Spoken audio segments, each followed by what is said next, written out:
Well, good morning, ladies and gentlemen, and welcome to Grumman Pilot's YouTube channel, directly supporting the Grumman Pilot Association. And this morning our topic is decision making for pilots. This is part of the Air Safety Foundation's AOPA's call from back in 2005. But decision making for problems, and why? Well, because as a pilot, we know that things happen.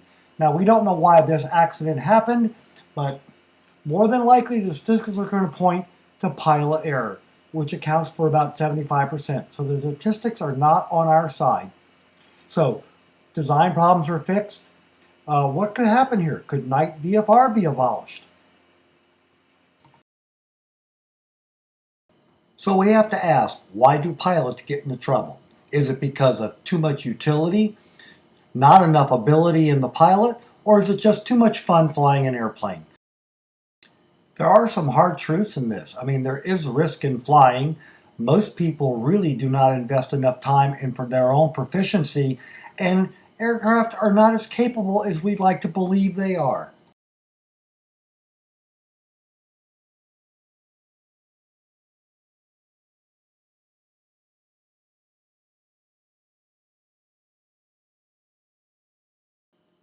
So we've met the problem. What are we going to do? Well, we're not going to quit flying. We really do want utility out of our airplanes, but we don't want to become a statistic. So what do we do? On the other hand, any flight is pretty good, but that could lead to complacency. Don't start believing your own press. You want to stay ahead of the game here.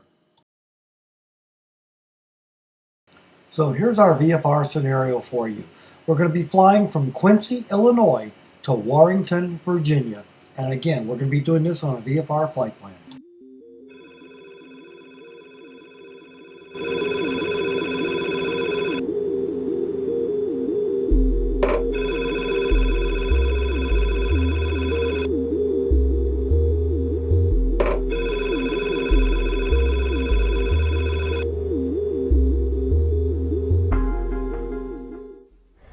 It had been a really tough week.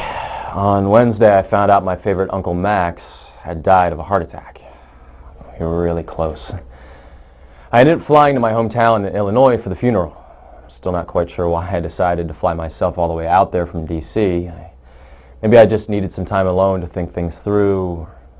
Maybe I was hoping the flight would be the one bright spot of the weekend. I don't know.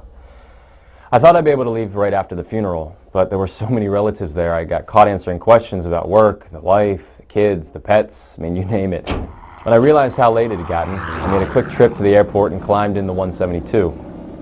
I had to get home that night because my wife Emily and I were leaving for Vegas the next day. We've been planning the trip for months. Luxury hotel, all-you-can-eat buffets, pet Elvis impersonators, the whole 9 yards. Oh, and did I mention the non-refundable airline tickets? I wasn't about to miss that flight. I wanted to go, of course, but Emily was really looking forward to some time away.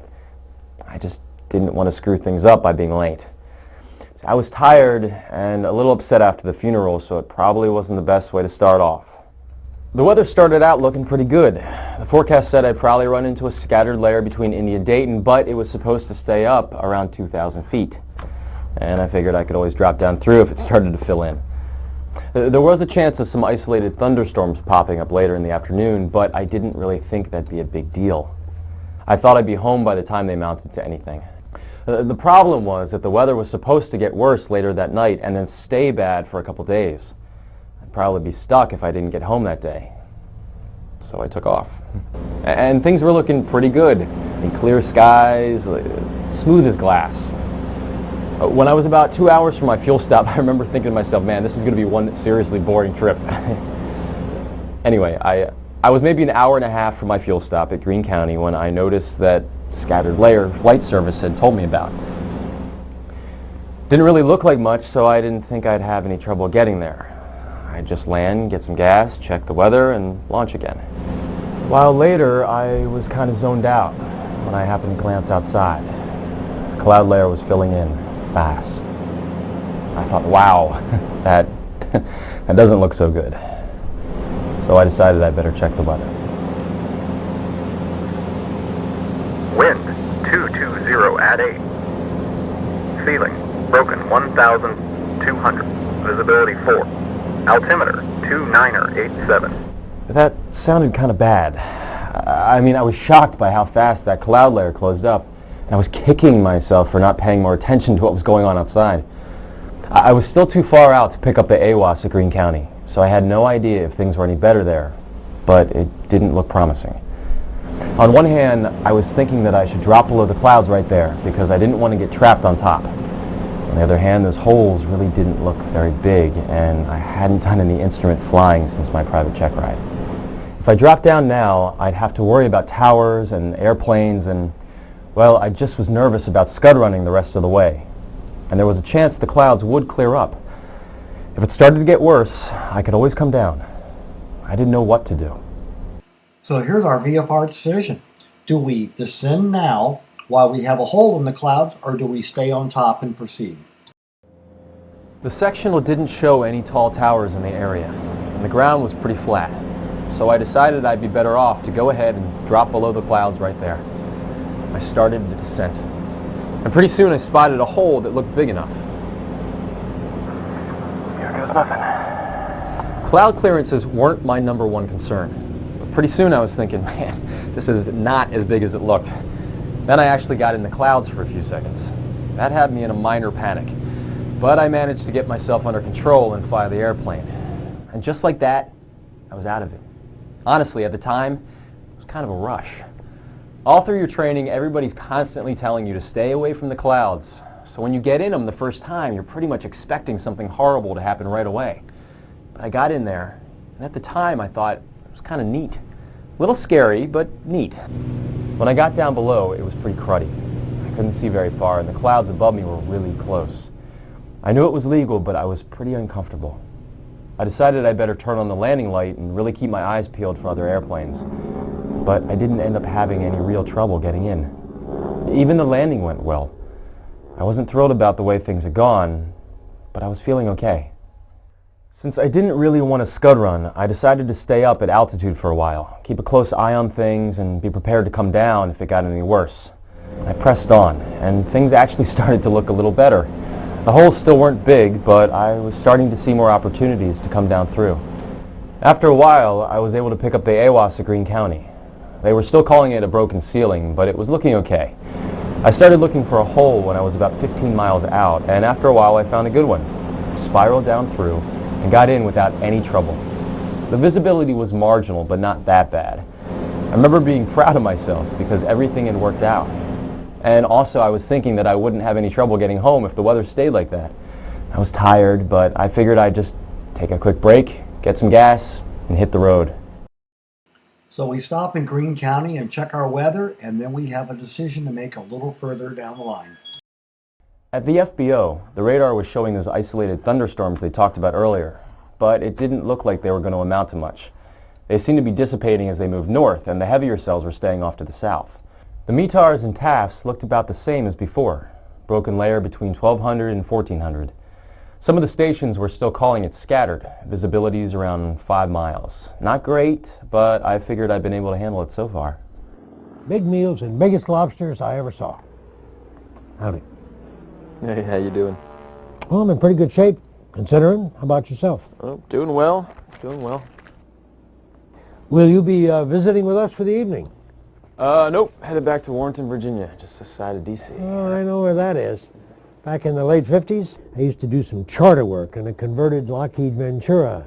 Had a regular passenger from Warrenton. Nice fellow. That's interesting. Yep, those were some good times. Man, I could stand here and tell you about those days for hour after hour. I bet. Anyway, remember one night we launched out of Baltimore, headed for Pittsburgh. Takeoffs in that old bird, always a thrill. I mean, you'd push those big Pratts up to 55 inches and she'd flat and go. And at night, if you look back, you could see the exhaust flames shoot past the trailing edge of the wing. Anyway, we launched out of Baltimore, headed for Pittsburgh. And old Joe Engels was flying from the right. He'd been a flyweight boxing champion in the Army, so you didn't want to mess with him when you'd had it. And that's the story of how I became the only man ever to land a Lockheed Ventura in downtown Latrobe, Pennsylvania. What do you think of that? Wow. Oh, that's quite a story. You bet it is. But I don't want to take up your time. Are you planning to go IFR? No, I'm not instrument rated.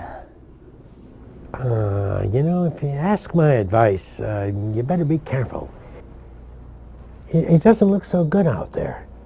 And this time of year, you can always trust the storms to come up faster than you think. It can box you in, I mean, you play hell getting out. But I need to get home. I didn't have much trouble getting in here, and the weather looks like it's going to be about the same. Tell you what, if I was you, I'd just call it a day. I mean, get a cold six-pack in a motel room. These people here will be glad to drive you over if you ask them. Yeah, well, thanks, but I think I'm going to go up and take a look anyway, I mean, there are quite a few airports between here and there if things get worse, so... Well, it's your choice. But be careful. You don't want to smack into a mountain between here and there. To tell you the truth, I was a little annoyed with Pops back there. I know the guy meant well, but on some level I resented the lecture. I already knew the weather wasn't very good. He did have a point, though. The weather could get worse, and I was going to be flying over some mountainous terrain. Plus, I was tired and starting to get a headache. But I wasn't ready to give up yet. Writing off $1,000 worth of airline tickets and my vacation, and disappointing my wife, there was definitely an argument to be made for trying to get a bit closer to home. If I could get within a couple hundred miles, at least I could rent a car and drive the rest of the way. It wasn't an easy choice. Yeah, I changed my mind. It just doesn't look very good out there right now. Yeah, that's probably a good idea. The guy who was here earlier said somebody might be able to give me a ride to a motel. Sure, not a problem. Great, thanks. It was actually kind of funny.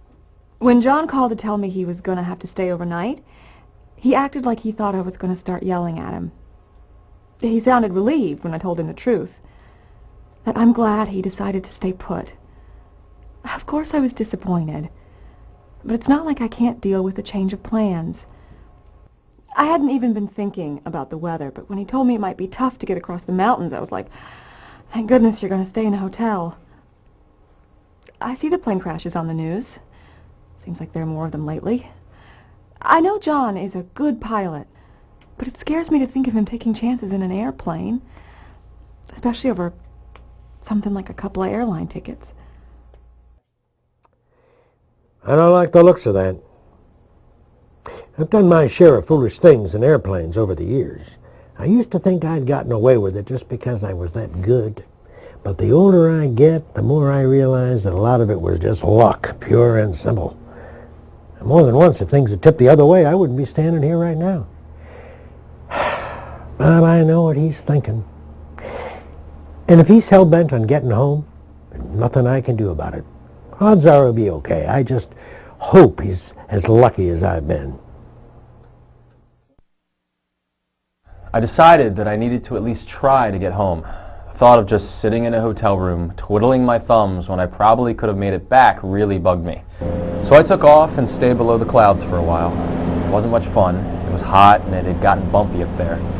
There weren't many big holes in that cloud layer though, so I wasn't too sure about climbing up through.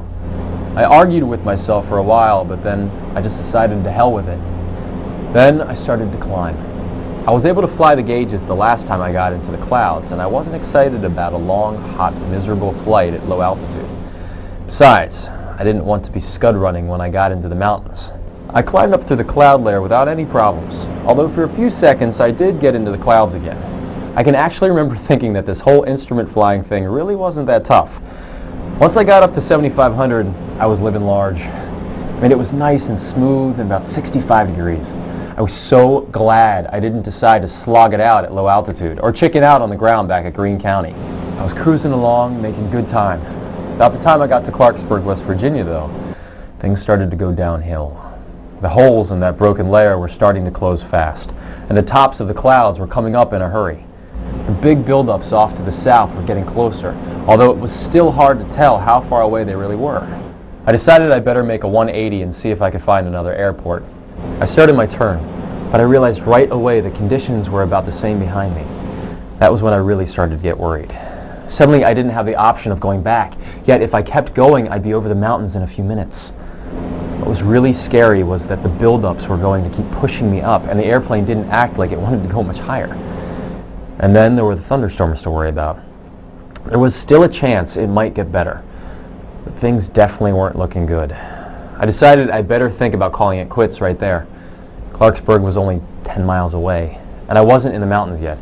I figured I'd drop down through the clouds and sneak in there. I was nervous, but I thought I'd be okay on instruments for a minute or two. Then I listened to the ATIS. Clarksburg, West Virginia. Airport information, Juliet. 2058 Zulu. Wind 200 at 11, gusting 15. Ceiling 1000 overcast, visibility 2 miles in haze. Altimeter 2984. Be advised, taxiway Echo has... I was shocked. I mean, that was bad.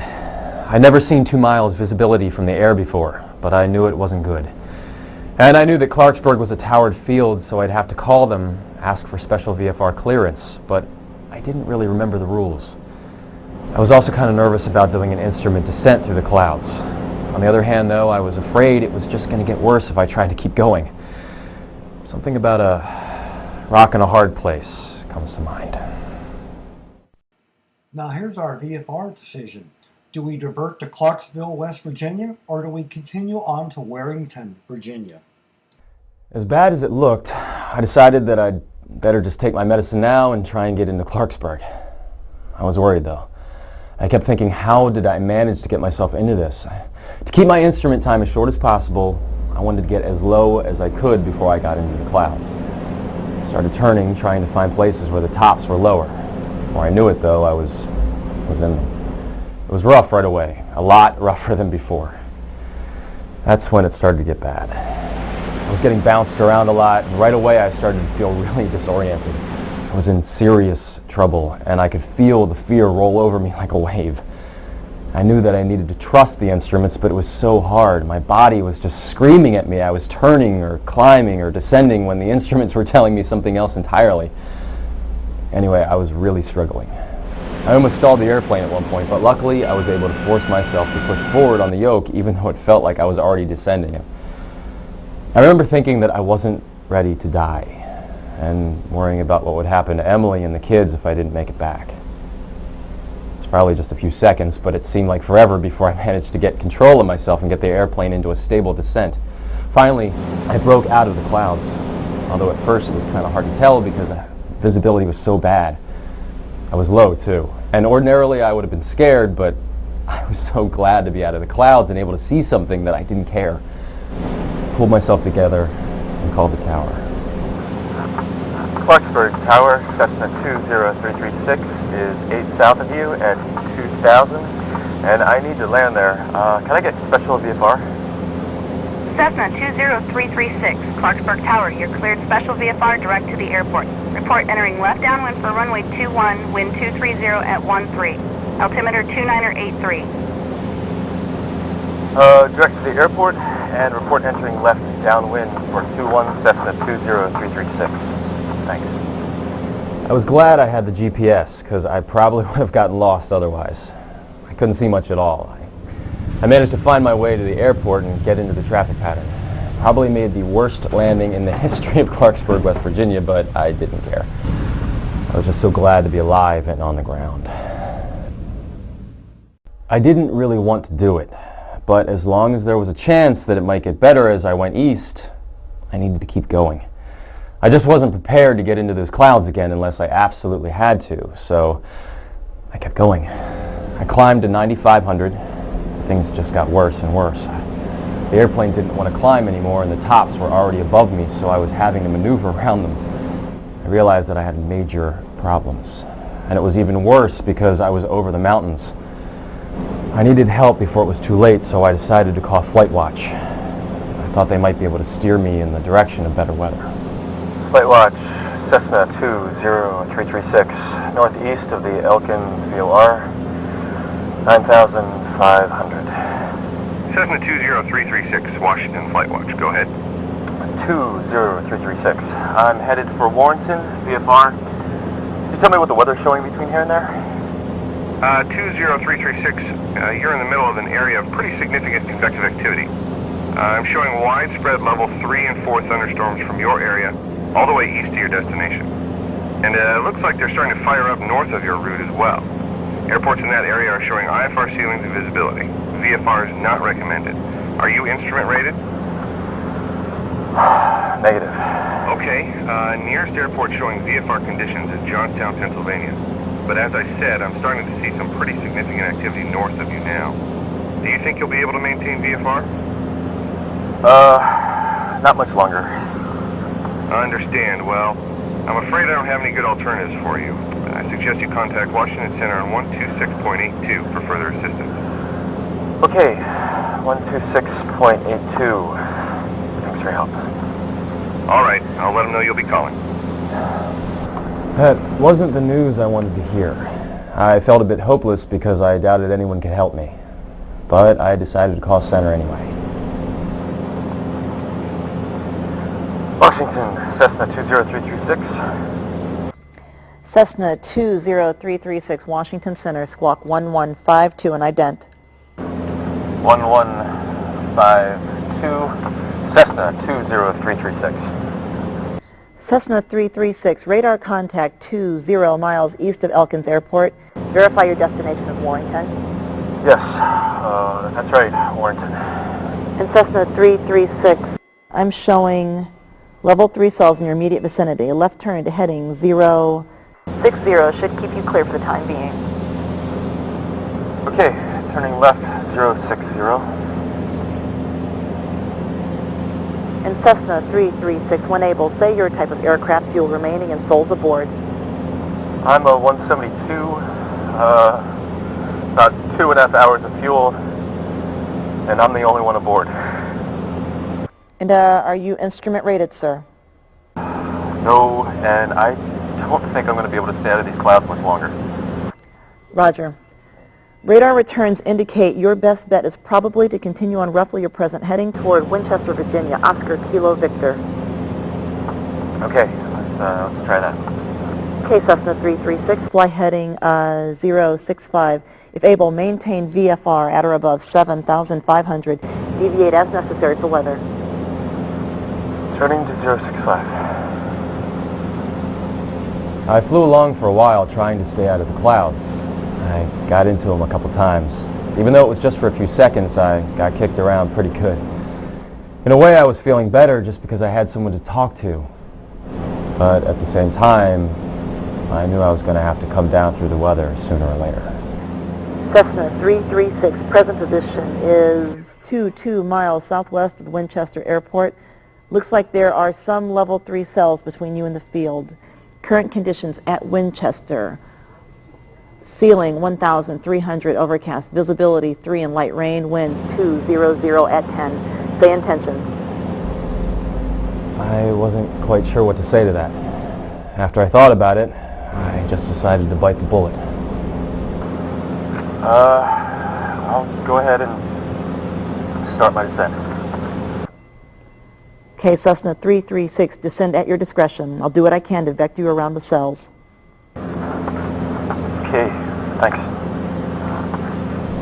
So I started my descent. The rest is kind of a blur.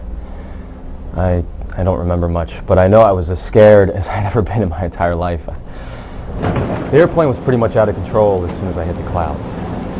And the rain was pounding the windshield as hard and as loud as you can imagine. I just kept thinking about how I was too young to have this happen, and how my wife and kids were going to take it when they didn't come home.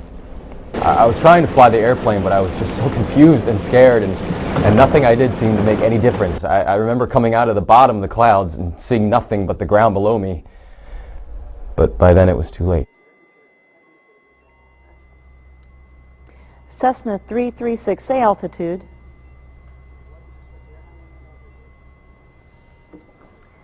Cessna 336, say altitude, please. Cessna 336, Washington Center, do you copy?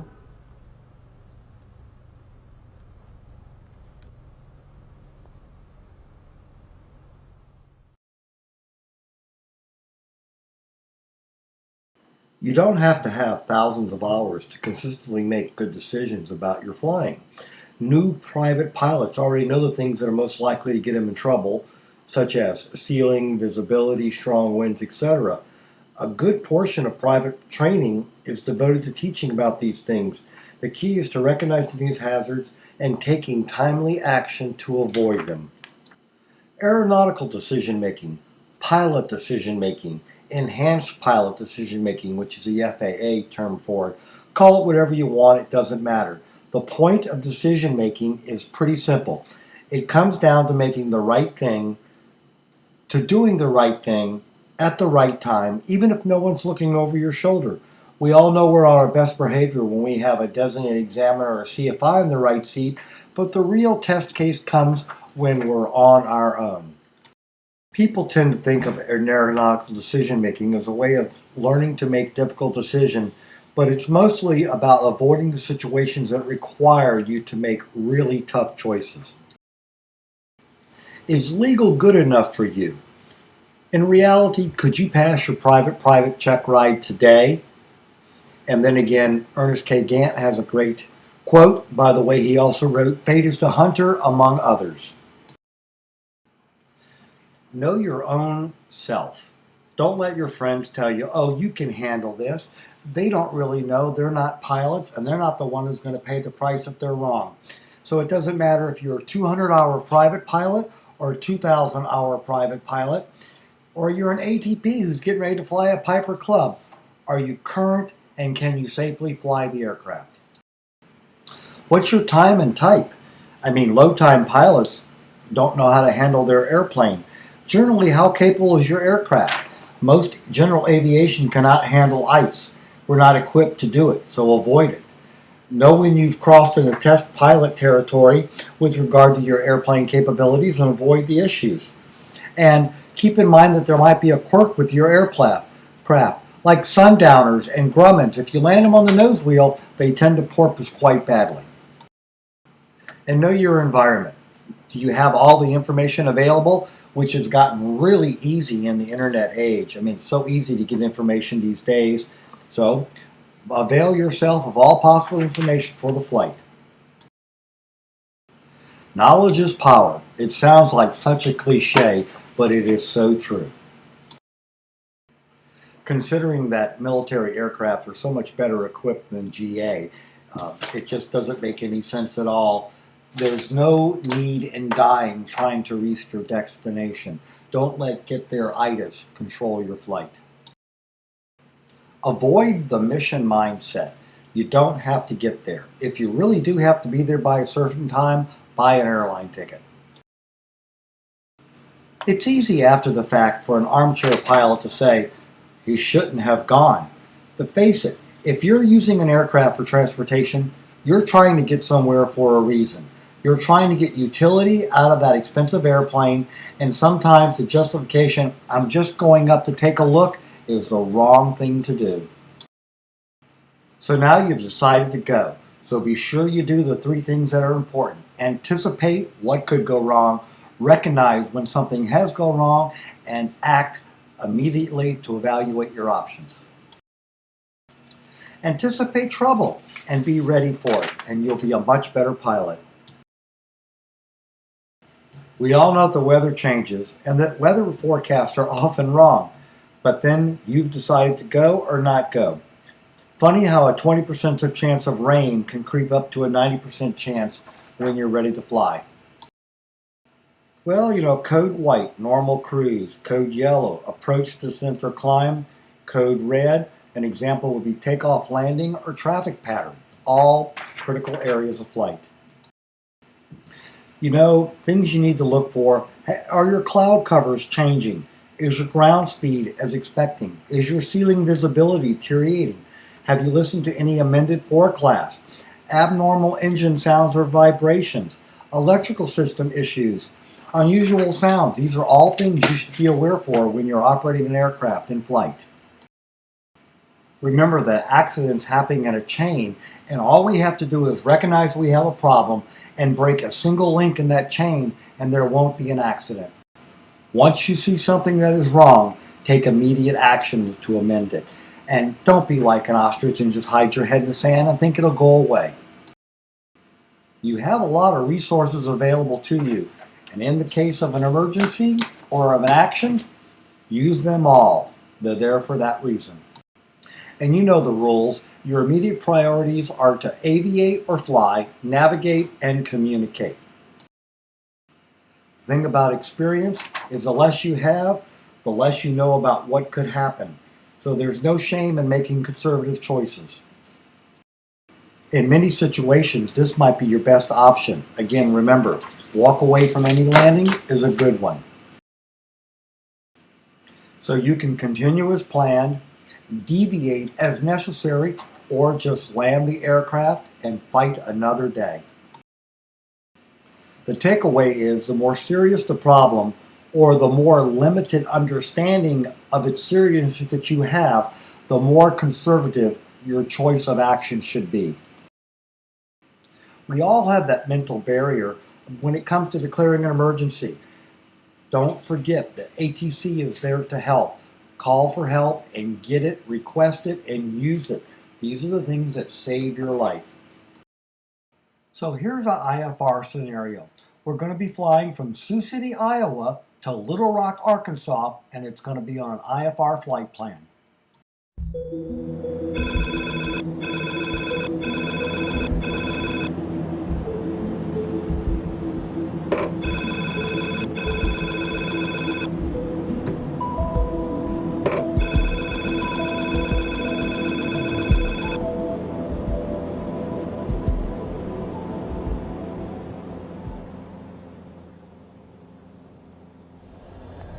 Yep. No, I agree, Jim. It's important to have all the major players in the same room on this one. Well, you know me, the eternal optimist. Well, it's served me well so far. Yeah. Well, I'm just getting to the airport now. Flying myself. Well, it's just a little light headwind, so it should only be a little over 3 hours. Okay. Well, you do the same. I'll talk to you tonight.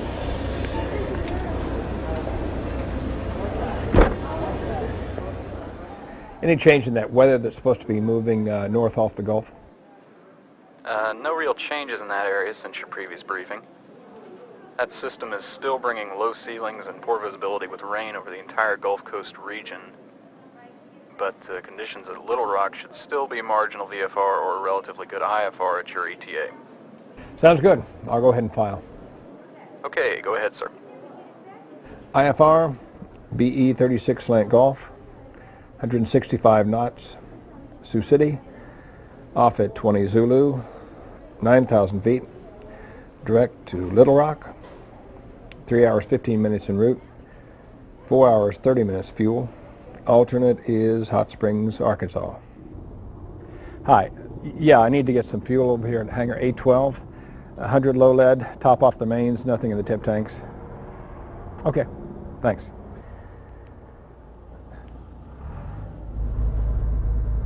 About time. 20 minutes to get some fuel.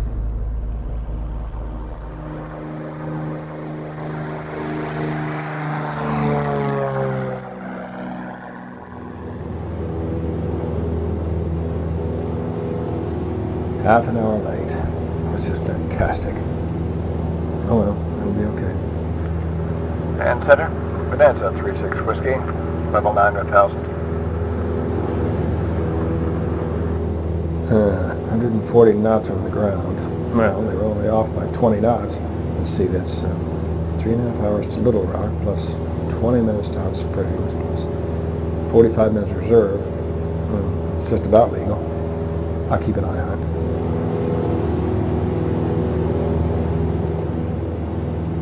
Here's Kansas City. I should probably give FlightWatch a call and see if anything's happening with the weather. Kansas City Center, Bonanza 36 Whiskey. I'd like to go over to FlightWatch for a couple of minutes if I could.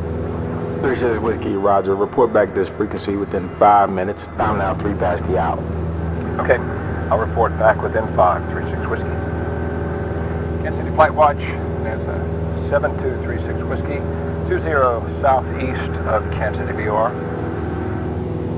Bonanza 7236 Whiskey. Kansas City Flight Watch, go ahead. Yeah, 36 Whiskey is IFR en route to Little Rock, Arkansas.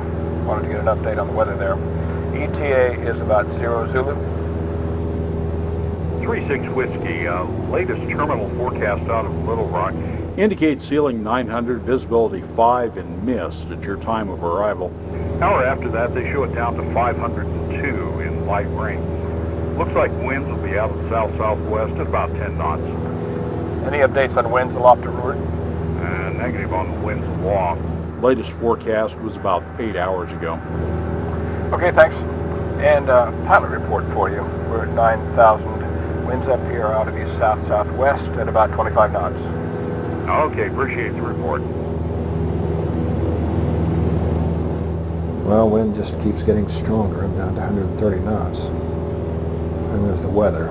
Let's see. If this keeps up and I shoot an approach and I have to divert to Hot Springs, I'll land with about 10 minutes of fuel. I don't like that. On the other hand, I don't really see myself having to go there. Little Rock should still be okay when I get there. I think I'll ask for 7,000. Winds might be better down there. Center Bonanza 36 Whiskey. Any chance we could get to 7,000? 36 Whiskey, roger. Center maintains 7,000. Down to 7 for 36 Whiskey. Probably ought to go ahead and pull the power back for a little more range. I should check the weather again, too. The Gulf Coast, and it does appear that the system might be moving north somewhat faster than expected. Terminal forecast for Little Rock at your time of arrival still shows 905, with winds out of 200 at about 10 knots. Okay, thanks. They're holding steady on the forecast. Doesn't sound like it'll be a problem, but I'm getting concerned about the fuel situation. Winds aren't much better down here at 7. Guess I could land and pick up some fuel. Let's see, I'm over Point Lookout. That'd be the quickest. I could just cancel IFR and going in. Weather, wind 190 at 16, clear below 12,000, altimeter 2985. Winds are a little stronger than I like. It's a pretty strong crosswind on the landing, and there's some terrain around there. Plus it's got a big drop off on one end. What else is around here? Let's see, there's Springdale. That's a pretty good sized airport. It's probably 60 miles out of my way. Not sure I want to mess with that. After all, it's still looking good at Little Rock, and I'll still be able to make Hot Springs if I have to divert. Yeah, it'll be touch and go on the fuel if that happens, but that's why you keep a reserve in the first place, right? So now let's take a look at our decisions, and our options are: we can divert to Springdale, Arkansas, we can continue on to Little Rock, Arkansas, or we can divert to Hot Springs, Arkansas. Let's listen to each one of those options.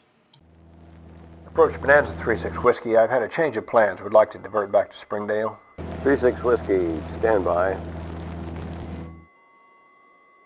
Bonanza 36 Whiskey cleared present position, direct Springdale. Climb and maintain 6,000.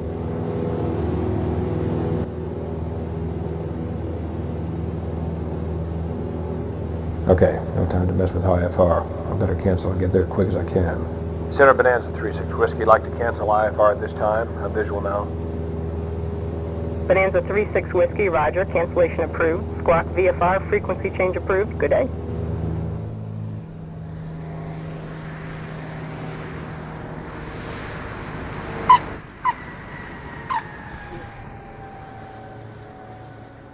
$70 gallons. That's cutting way into my reserve. Another 15 minutes or so and I would have been in a lot of trouble. I'm not going to worry too much about the fuel. I probably should, but it's too much trouble to break off now, and there isn't much of a chance that I'll have to go to my alternate.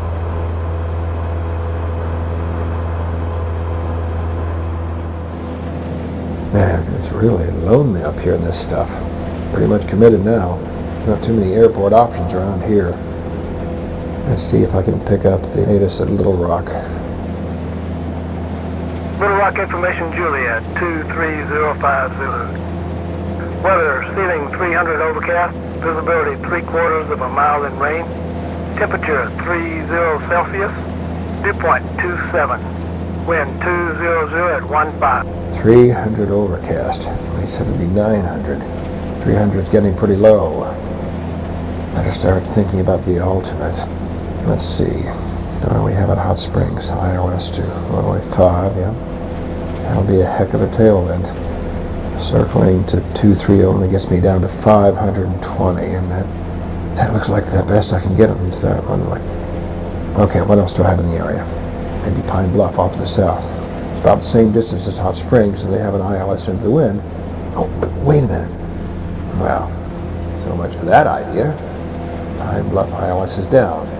Guess I'll have to give Little Rock my best shot. Bonanza 36 Whiskey, contact Little Rock approach 119.5. 119.5 for 36 Whiskey. Attention all aircraft, Little Rock information, Kilo now current. Ceiling 200, overcast, visibility 1/2 mile in rain. Wind 200 at 16, altimeter 2982. Man, that's not good. Little Rock approach, Bonanza 7236 Whiskey, checking in. Bonanza 36 Whiskey, Little Rock approach, turn right, heading 190, descend and maintain 3000.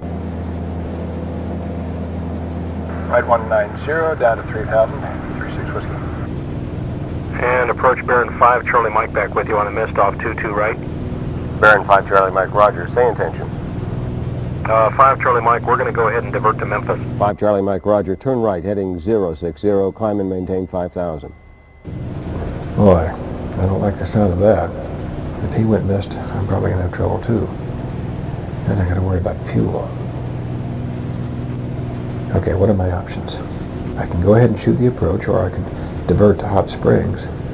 I don't have the weather there. Or I could still make it back to Springdale if I broke off now. Weather should still be good up there. I'd really be stretching my fuel. Approach Bonanza 36 Whiskey. Do you have current weather out of Hot Springs? 36 Whiskey, yes sir. Latest report on Hot Springs is 600 overcast, visibility 1.5 miles in light rain. That weather moved in a lot faster than they thought it was going to. Caught a few pilots by surprise. So many times in cases like that where it's marginal, people want to come down and take a peek. Then one guy goes missed, and once everybody hears it, it's like they all wake up and remember they can go to Plan B. You know, we'll do whatever we can to help a pilot who's got a problem, but if they don't say anything, there's not much we can do. In most cases, we have to assume that they're on top of things. Bottom line, our main job is to keep airplanes from running into each other or into the ground. But there are so many cases where if the pilot had just let us know about his problem a little sooner, we'd have been able to do a lot more to help. 280 on 3000 for 36 Whiskey. And we'd like to go ahead and divert to our alternate Hot Springs. 36 Whiskey, roger. Turn left heading 240, climb and maintain 3000.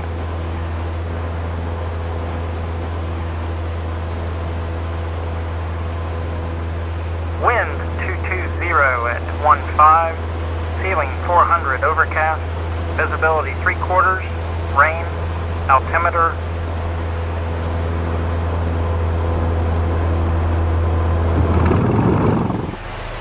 Oh no.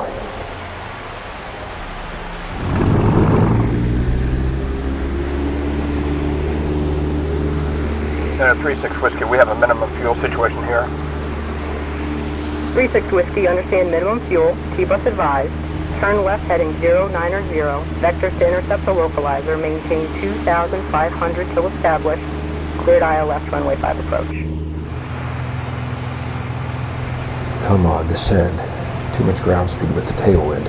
I'm still high. Keep her coming down, come on. Okay, 400 feet. There's the runway. Oh man, I'm too high. Got over 6,000 feet of runway though. Kick it into a side slit. Push it over. Here we go. Come on. Get down, damn it.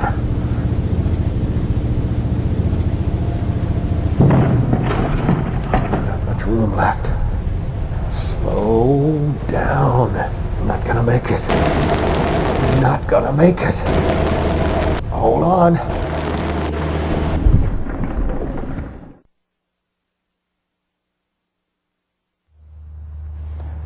Well, he wasn't doing more than about 20 knots when he went off the end of the runway. So actually he was pretty lucky, because the odds of a fatality are pretty low in a situation like that. Now, the airplane did get pretty banged up. Sheared off the nose gear, prop strike, bent up the firewall, and so on. And when I talked to the pilot, it was obvious that he had a fair bit of experience, and he struck me as a responsible, competent individual. Of course, he did make some mistakes. But you know, it's the kind of thing we see so often. He just didn't take action to take himself out of the situation before most of his options had disappeared. And so then he was in a position where basically he had to try something risky to put the airplane on the ground. And sometimes they get away with it, you know? They scare themselves, do some soul searching, and we never hear about it because the airplane doesn't get bent up. Hopefully they learn their lesson and they don't make the same mistake twice. But they don't always get lucky, and that's how we end up with a situation like this. So we have a decision here. Do we attempt the ILS approach again, or do we divert to Hot Springs, Arkansas? Either way, let's listen to both attempts. 280 on 3000 for 36 Whiskey. I'd like to shoot the ILS one more time and be advised I'm at minimum fuel. 36 Whiskey, understand minimum fuel. Turn right heading 030, vectors for the ILS runway 22 right. Okay, we're all set. There's decision height. Still nothing. Well, no choice. Gotta go below. Watch it. Watch it. There's 100 feet. And there's the lights. Okay, have to put her down.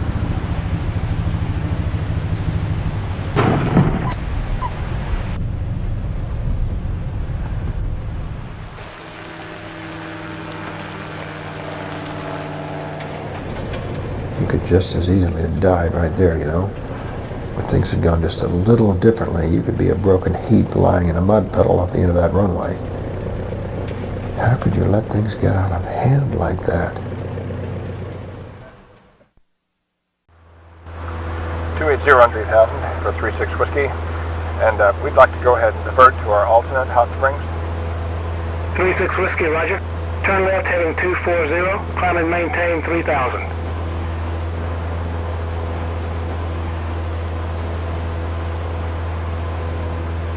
Wind 220 at 15, ceiling 400 overcast, visibility 3/4, rain, altimeter.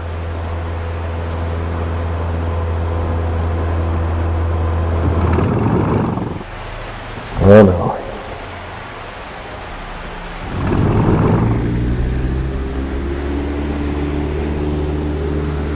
Center 36 Whiskey, we have a minimum fuel situation here. 36 Whiskey, understand minimum fuel. Keep us advised. Turn left heading 090. Vectors to intercept the localizer. Maintain 2,500 till established. Cleared ILS runway 5 approach. Come on, descend. Too much ground speed with the tailwind. I'm still high. Keep her coming down. Come on. Okay. 400 feet. There's the runway. Oh man, I'm too high. Got over 6,000 feet of runway though. Kick it into a side slit. Push it over. Here we go. Come on. Get down, damn it.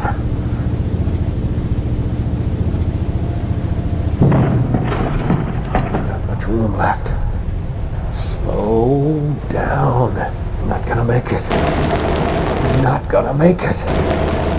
Hold on.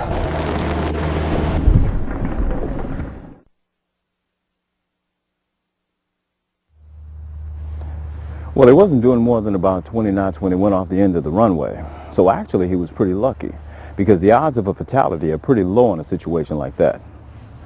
Now, the airplane did get pretty banged up.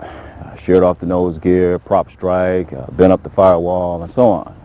And when I talked to the pilot, it was obvious that he had a fair bit of experience, and he struck me as a responsible, competent individual. Of course, he did make some mistakes. But you know, it's the kind of thing we see so often. He just didn't take action to take himself out of the situation before most of his options had disappeared. And so then he was in a position where basically he had to try something risky to put the airplane on the ground. And sometimes they get away with it, you know? They scare themselves, do some soul searching, and we never hear about it because the airplane doesn't get bent up. Hopefully they learn their lesson and they don't make the same mistake twice. But they don't always get lucky, and that's how we end up with a situation like this. And for you flight instructors, engage your students early and help them in the decision-making process. You'll make them better pilots. Everybody is different, so set your own personal minimums and don't ever violate them, and you won't ever be a statistic. I'm not going to lie to you, there is risk in flying, but if you anticipate the problems and react to them on time, you'll never be a statistic, so have some fun flying. And remember, the buck stops with you. And here's a list of people we'd like to thank. I'd also like to thank AOPA and the Air Safety Foundation for making this material available. Thank you.